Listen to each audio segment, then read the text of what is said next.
Our speaker for this next session is Dr. Amy Hewitt from the University of Minnesota, where she serves as the Director of Research and Training Center on Community Living and Training Director of Institute on Community Integration. Just before I talk about a couple other things with Dr. Hewitt, we have a close connection with the work of the Lutheran Home Association here. As we've been doing our work on Malawi, we've been in touch with Dr. Hewitt. She has done work in Zambia, so there's a definite correlation there. So as we talk about this disability work in Africa, we've already got that. Dr. Hewitt also serves with the ARC of Minnesota and as the Vice Chairman of the National AAIDD. So would you please welcome Dr. Amy Hewitt.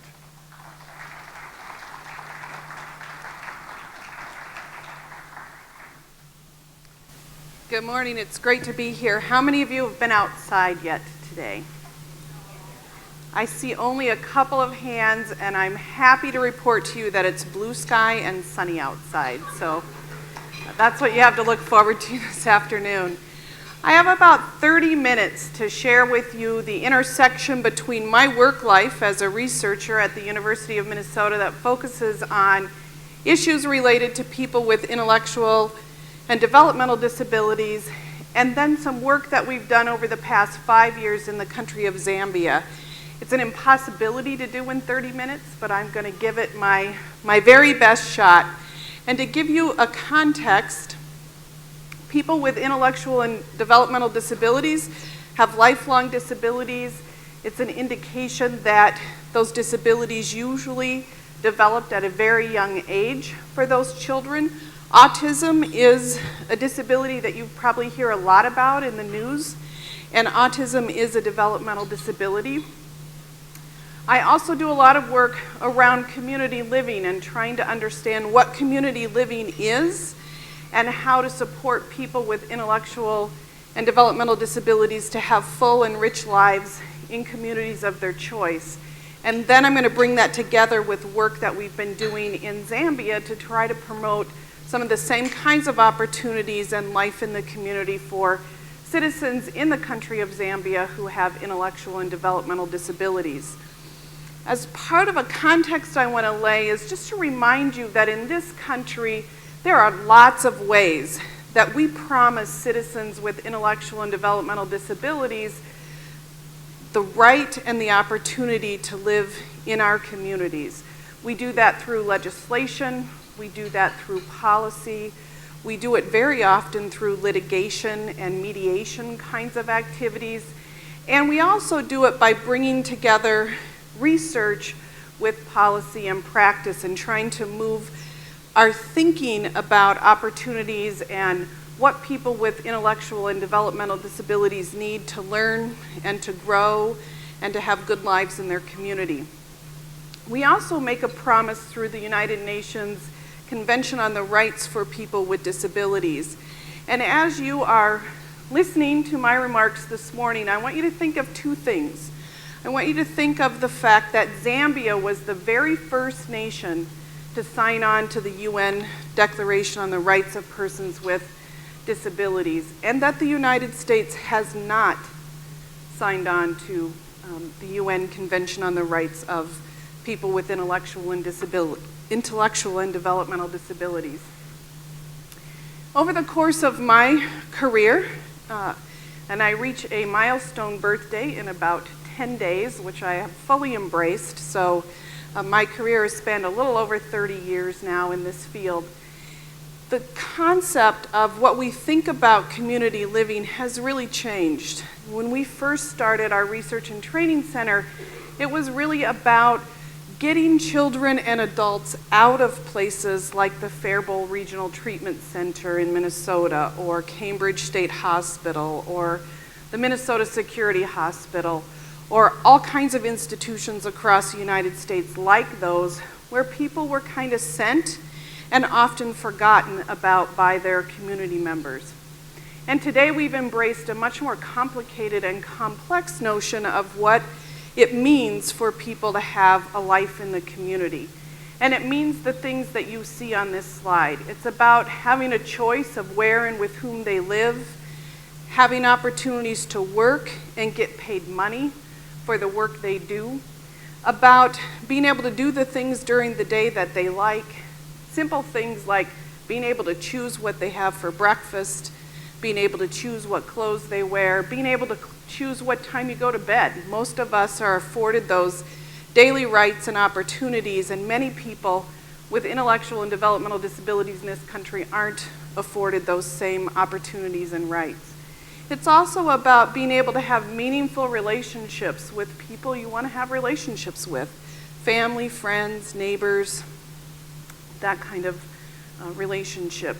And being able to explore new things and new opportunities, things that are of interest to you. Being able to practice the faith that you believe in and to worship where you want to worship and to do things with your congregation that you want to do things with. And being able to continue to learn and grow even after you're done with elementary, middle, and high school. And then lastly, just being able to make kind of daily decisions and choices. So those are the kinds of things that policymakers and practitioners and ministries all over the United States are thinking about as we're trying to support our citizens with intellectual and developmental disabilities. Our country spends a lot of money, and I'm not going to focus too much on policy and politics, but essentially to support people in this country with intellectual and developmental disabilities, excluding the amount of money we spend on special education, we spend about $60 billion. That's a lot of money. It's money that Congress pays attention to because it's a large fiscal note. And I ask myself often, what do we get for that? That's a large investment every year. What do we get? Are we getting people having good lives in their communities, having friends, having neighbors, having jobs, living in homes? Are we getting that? Well, this slide and the one after that takes two big issues and kind of shows, well, we're making some progress. This slide shows you the change in how well we've done with regard to moving people out of institutions in this country. And we've done a remarkable job in a really short amount of time. You can see that trend line. Today we have about 25,000 people with intellectual and developmental disabilities still living in large institutions, but at its peak we had about 225,000 people. So we've made remarkable progress in that. This is a more complicated chart to share with you where people live. The kind of orangey color shows you that now today most people with intellectual and developmental disabilities live with their families, as children, as youth, and as adults. And that's a big shift in our policy and practice in this country. And what it tells me is that families need support. And we need to figure out a way for our communities to rally around families and people with intellectual disabilities and give them the support they need. Because that investment, those billions that I was talking about, are spent mostly on the green and purple pie chart in a simple way. So and this is employment outcomes, and the story is basically that people with intellectual and developmental disabilities, by and large, we haven't achieved an outcome of real employment where people are earning wages in our communities. So as I think about what I know about services and supports in the United States, and then I try to put that in the context of work we've done in Zambia, I remain completely overwhelmed. It's extremely complex, and the answers are just not at all simple in many ways. It's really hard to reconcile the needs of a country like Zambia compared to the wealth of a country like ours and how we choose to spend our resources to support people with intellectual disabilities. So as I start now talking about what we've done in Zambia, I want you to just keep that in mind, that I'm still very confused about it. I don't have the answers. It's very complicated, and it's going to take all of us working very, very hard to make a difference in a country like Zambia or Malawi or in a very poor nation. So about 6 years ago, just in a very unusual way, I found myself on a plane headed to Zambia to try to better understand how services to people with intellectual disabilities are delivered in that country, and to figure out a way where we could evolve a leadership exchange program between disability professionals in Zambia and disability professionals here in the United States.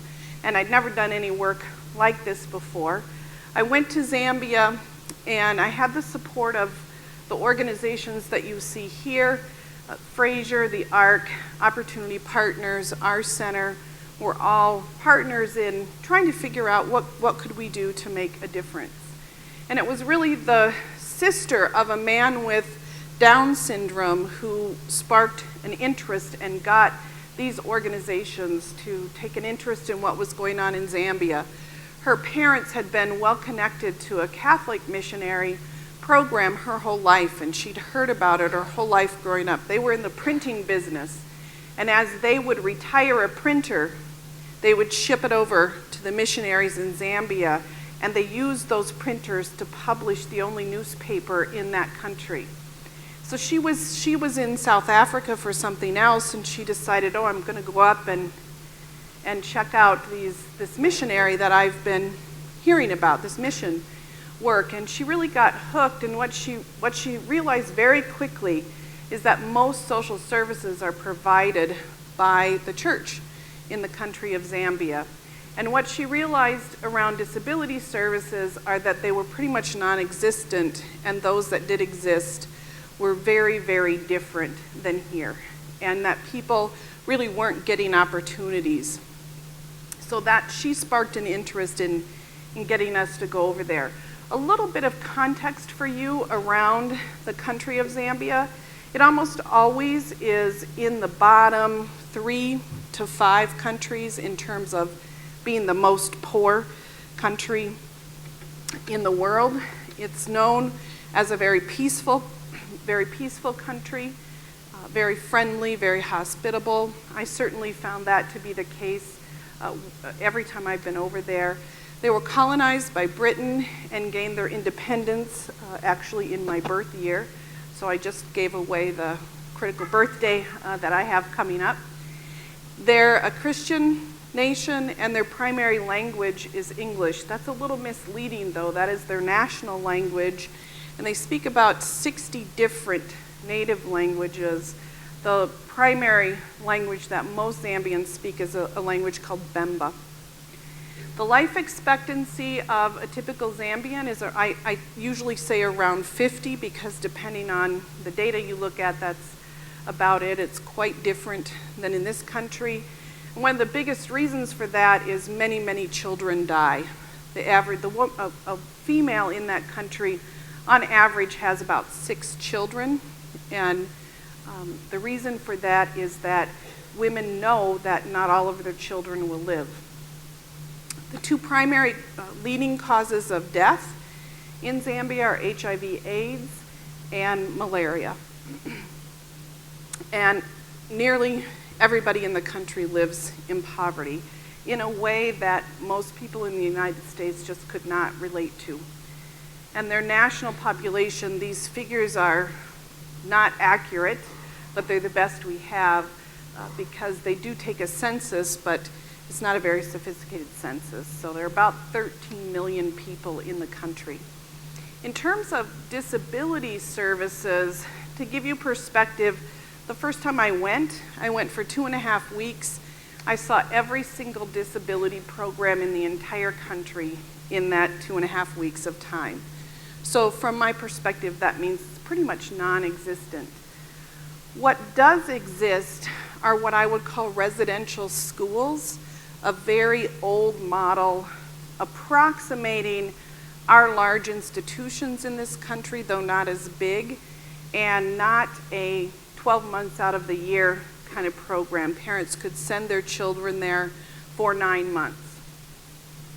One of the other things that I quickly noticed was I saw a lot of people with physical disabilities. They might be missing a limb or use crutches or use some sort of makeshift wheelchair, or have sensory disabilities, be blind or deaf. And then I saw a lot of people who had albinism. And in this country, we don't think of albinism as being a disability, but in Africa, it very much is. So you saw a lot of children who had albinism in some of the disability programs that were there. Another reality is that wealthy families tended to be the families whose children got to utilize the few services that were available in that country, and what was available were delivered by missionaries or church-related programs. Special education in the country of Zambia is very different than here. People get a certificate to be a special education teacher. They're government teachers, and the government places the teachers where they're going to work. So a teacher gets a license to teach and has really no autonomy about where he or she will teach. And most special education teachers the focus of their education is on teaching Braille and sign language, which doesn't help most people with intellectual and developmental disabilities. I'm going to share a lot of photos and some videos with you because I think it's the most powerful way to get a message across. But this is their special education school. There's one for the entire country. That's the picture in the upper left-hand corner. Down in the bottom left-hand corner, this is kind of a positive story about our leadership exchange. So we have brought two groups of disability leaders, so parents, special ed teachers, people from the Ministry of Education, and faith leaders over here. And part of what we've done is just an immersion in disability services in this country so they can get some awareness. And they were very intrigued by the Ark Value Village stores. And they went home to Zambia, and that community shop, although it looks closed, is actually an active community shop where they sell used goods as well as new baked goods and things that the children and youth with disability at Bellini School create. Hidden Voices is a new school that occurred after this group was here, and they did some fundraising to start a new special ed school in the country, and that is it, Hidden Voices. It's a very small building, very run down. You wonder how would you even get children who have any kind of mobility issue into that school. And in the upper right-hand corner, this was very common to see schools. That is a school, and it's a shipping crate.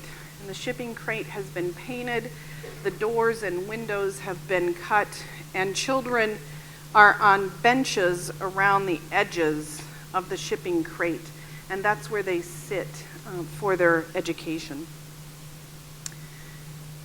One hope I have is technology, and in the few years I've been going to the country, there have been remarkable progress. Nearly everybody has a cell phone, which I found very, very surprising, given the poverty. When I first started going, there'd be blackouts of 6-8 hours a day, sometimes nearly every day, and that almost never happened the last time that I was in the country. And you're starting to see cell towers and just an overall increase pretty rapidly in technology. And to me, that's the solution to inform, educate, and create opportunities for folks.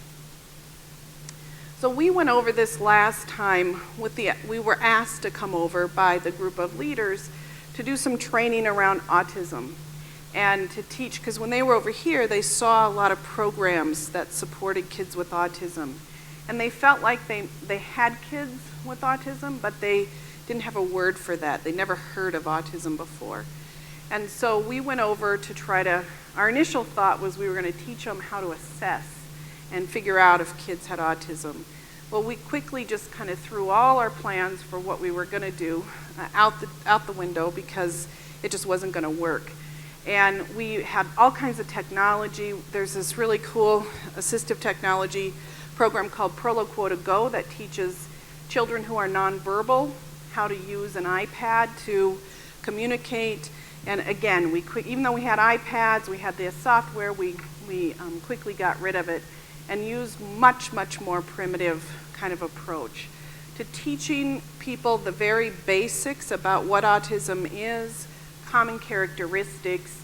The teachers had no idea. They really had no idea. And a positive outcome of our work is that the next couple of days after they got this basic training on how do you approach behavior so that you can teach children in ways that are constructive. One of my requests was they had started a new home-based education program. So after the first group was here and they saw kind of how we approached education in this country and services and supports, they realized, well, there are probably a lot of kids in their family homes that aren't making it into our schools. So we're going to go out and try to find them. And they started a home-based education program, and today I think they serve about 700 children out in the villages in their family homes. And so I wanted to go see some of those kids that they thought might have autism. And we did not a tour, but we followed home-based educators around with their home-based educator to try to figure out if we could help in any way the educator learn new strategies to interact with these children. And the young woman in the yellow is Veronica. She was one of the first women that we met.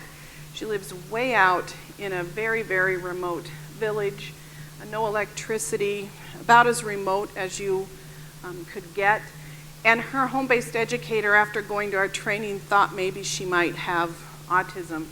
And so we went to visit her and her family, and you'll see that her family's just very involved with her. And what I was inspired by with Veronica and her family is they kind of already figured a lot of things out. They didn't have the word for autism. They didn't have the word for interventions to support challenging behavior. They didn't have electricity, so they didn't have any technological gadgets. But they had kind of figured out how to give her, support her to have a meaningful life in their village.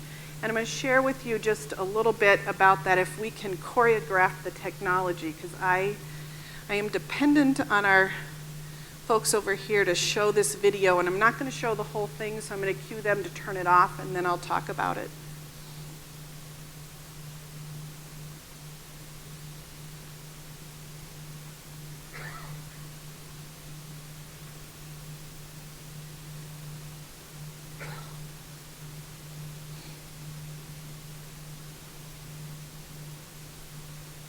Just double click on that, on the little square thing at the bottom of the computer.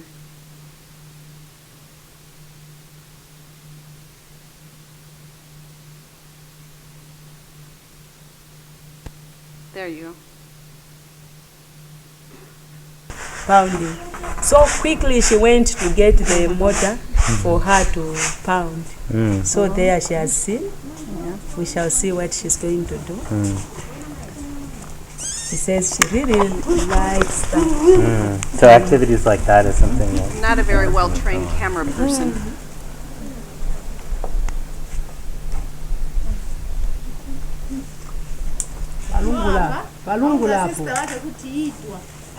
Okay. I see. Do it. Is that what you're saying?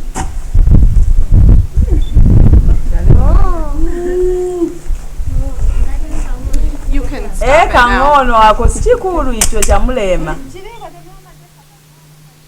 So, an interesting story about Veronica. There are a lot of interesting stories about her, but in Zambia, their main staple food is called nshima, and it's basically a maize, a white corn, that the kernels are about as big as your thumb, and in that pot, the maize is, and then they pound it, and so they talk about pounding. And Veronica really likes to pound. Now, it looks like she's resisting it there, and she is. You saw her telling her sister to pound the maize. Well, it's because her stick was not the stick that her sister brought. She had her own stick that she liked to use to pound the maize. when we met with families, we basically wanted to say, well, tell us what your child does and tell us what your problems are. What are some of the things that you'd like help with? And there was a couple of things about Veronica that our family sought help from us about. One was, and she did this while we were there, she'll just take off running down these paths. And what we realized is that she was taking off running down the paths because she could hear other families pounding maize. And she wanted to pound the maize. And so she would run to other places in the village. And so what we tried to work with her family on is that's a really valued social role for Veronica to have, because that's a daily chore that families have to do. So let's encourage it. Let's not discourage it. But let's talk to your neighbors about expecting Veronica to show up and allowing Veronica to contribute to your family too by doing something she likes to do. So that was kind of an easy issue. Another issue with Veronica is that one of the things they said they really wanted help with, and if I had time to show you more videos, you'd see these videos of kind of her sisters just picking her up and lugging her around and jerking her around, a lot of physical contact. And that would happen when she'd just plop herself down in the middle of a trail and say, I'm not going anywhere. And so one of the things we noticed was that they'd learned to use a very dirty old plastic bottle to motivate her. So they'd throw it in front of her, and then she'd get up and go after it because she liked to get it, because she liked that crinkly sound. And so we, in a very simple way, gathered every kind of plastic bottle we had with us, and we filled them with different things. And then we taught our family how to use different bottles that made different sounds that she was motivated by to teach her how to do some of the other things that they wanted her to do. And another problem was she only ate ground nuts and enshima. So she would never eat what they call relish, which is really different, whatever vegetables in season stewed. And they really wanted to teach her to eat that. And so we taught them using pictures how to get her to make requests and reinforce her with a certain bottle. Again, very basic information that helped to meet her family need. I'm going to show one more video and then I'm going to move on because I am running out of time, or out of time probably.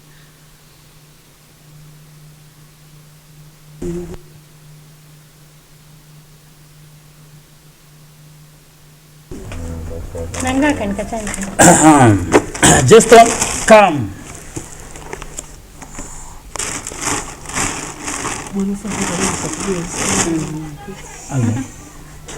Daddy, just one is like Nenda. And Guleba just tawa. Good.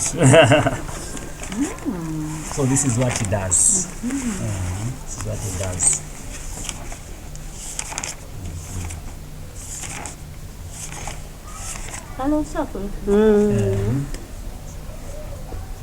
Okay, you can stop it.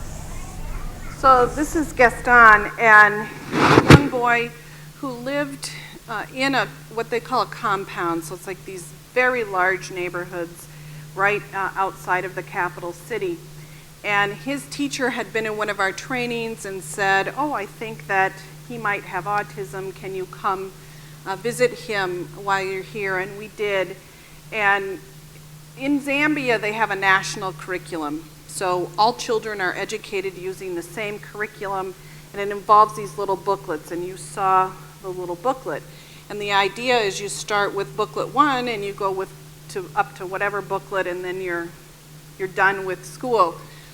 And the teachers, the special education teachers, that's all they did, was they used these booklets to try to teach people how to learn. And they weren't teaching functional skills at all. And you saw that he had this little shiny object that was in his face all the time. So most of the time with his teacher was his teacher trying to remove that. And if you've worked with people with autism, you know you want to use that as a reinforcer. So again, it's to illustrate very, very basic concepts can make a big, meaningful difference in the country of Zambia. On a positive note, there is an emerging human rights and advocacy effort in the country, and there are a number of disability organizations that I've listed here. But much like in this country, when disability rights first started, it was people with physical disabilities who were advocating on behalf of people with disabilities, and people with intellectual or cognitive disabilities were left out. And that's kind of how it is in Zambia. So we've done quite a bit to try to get families, parents of kids with intellectual disabilities involved in the rights movement so that their voices are heard. So I'm going to end on some strengths and then some concluding thoughts. But I think one of the most important things are that families are much more engaged. And I'm going to share one story with you, even though I'm definitely getting the visual signs that I need to hurry up. One of the things that we felt was we knew in this country, parents are really what made a difference for people with intellectual disabilities in terms of opportunities. And so in Zambia, I quickly realized that pretty much you had to reach the faith leaders, and there was a very large role for the faith leaders in combating the stigma of having a child with a disability. And so it took 2 years to get a Catholic priest to be willing to talk to his parishioners about their children with disabilities. And we got him to do it. We got him to invite them to the parish the next day, and 72 families showed up with their children with disabilities, and the people who worked at the church were stunned because they never knew any of those families had children with disabilities. They were all hidden. They were never welcomed into the church, and so they didn't come into the church. The parents felt shame and stigma. And so they've stuck together. That group of 70 parents have stuck together. The parish is now supporting a special education program for their children. And that little tiny bit of acceptance from a faith leader really made a difference. There's a large number of motivated teachers who want to help, who want to make a difference, and as I already talked about, technology. I think the other really positive thing is how ingenious the Zambian people are with such limited resources. And in many ways it makes me shameful of how we approach disability services in this country, because we spend a lot of money on very complicated things that are very unnecessary in terms of affording people to have good lives. So, my main takeaways were it doesn't have to be complicated to be meaningful. Less regulation, I think, allows for important flexibility. Parents are the greatest source of strength in Zambia as well as in this country. A few people can make a huge difference, and faith leaders and faith communities are just essential in both countries. And I think more importantly, one person, one context, one family at a time, and we can make the change that we need both here and in the country of Zambia. So I'm going to conclude with some slides that are just the thoughts of the many students and staff that I've brought with me on the journey to Zambia, and some of their conclusions after their experiences.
in just a few slides of some of the critters that live in Zambia and some of the beautiful natural wonders. That is a picture of Victoria Falls, which in your lifetime, if you ever get a chance to see it, you should.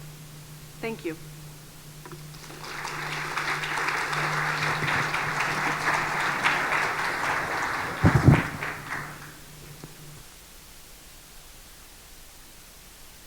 Thank you, Dr. Hewitt. We've got time for one or two quick questions, so if we have a couple questions that anybody would like to ask Dr. Hewitt.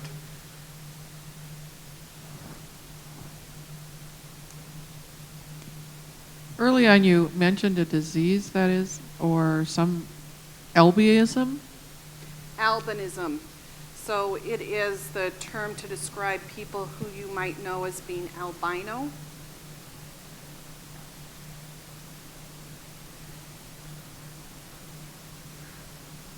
Any other questions?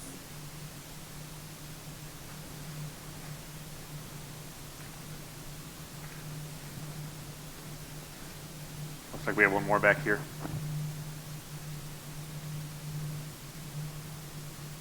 I really appreciate, Amy, your comments on, here everything again is money, money, money, how important it is for faith life to take over and accept the responsibilities and willingly. I mean, we need to. We are such an asset here that we can really be a big help without having lots of dollars to do this. So thank you so much about that comment. I totally agree with your statement. Anyone else? Thank you, Dr. Hewitt. Appreciate it. You're welcome.